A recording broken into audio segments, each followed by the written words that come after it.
But the cooler temperatures have officially arrived, and that means one thing. Every Sunday before the Colts game, it's time to turn up the crock pot. So finding different things to cook in your slow cooker could be a daunting task, and that's why the Queen of Free, Sherry Lowe, is here joining us with a few affordable meal ideas. And I swear, Sherry, you are a mind reader, because last night I put some stuff in my crock pot. Fantastic. I made a chicken, and it was still cooking when I woke up this morning, obviously, and that's the great thing about crock pots. Perfect. And we're going to talk about some of those traditional things that you can do with your crock pot, as well as some kind of out-of-the-box, unusual ideas. The first being using your crock pot as a rice cooker. Okay. So you don't need a million appliances clogging up the space on your countertop. Instead, you can get a lot of legwork out of your simple slow cooker, and that includes making rice in your crock pot. Simply smear the inside of it with about a tablespoon of butter, or you can use coconut oil, and use 2 cups of water to 1 cup of rice.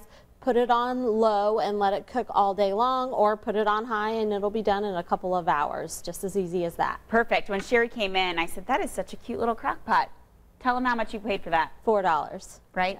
This is the queen. Right, and out on queenofree.net today, I have some articles linked on the best times of the year, as well as some of my favorite models of crock pots to buy. But I picked that one up on Black Friday a couple of years ago, and usually you can find crock pots on Black Friday around $4 to $5. And crock pots are such a money-saving concept, because you can make so much food at once, and relatively inexpensive food that you put inside. Definitely. So I have some simple soup recipes out on my site today, including a pizza soup, a chili recipe, and what we call a can of recipe, which is basically a salsa soup that you don't have to pre-cook anything. Nice. You just add cans in the morning and let it cook all day long, and it'll be delicious and super simple. Not a lot of extra prep work, and very, very affordable. Nice. I gotta ask, what's up with the ice tray? Right, so that doesn't seem like something you would necessarily use with a crock pot, but believe it or not, you can make baby food in your crock pot, and this is something we did especially with our youngest daughter.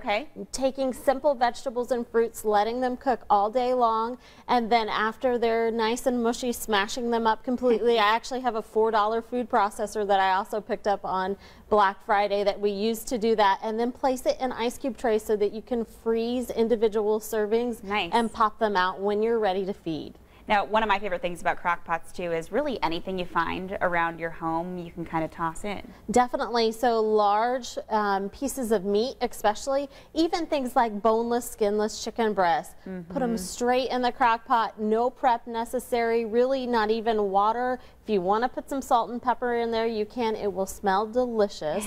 And then lastly, surprisingly enough, you can fix breakfast in your crock pot too. And I have some different recipes linked out on Queen of Free today that have French toast, egg casseroles, some unusual things that you can put in before you go to bed at night and wake up with a hot breakfast in your kitchen. Yeah, that's what I have in my kitchen this morning, although I haven't tried it yet. So we'll see how it tastes when I actually get home. Sherry, thank you so much for joining us today and sharing these recipes. We always link Sherry's information to our website too on Hot Topics at WTHR.com. Thank you, Sherry, for coming in.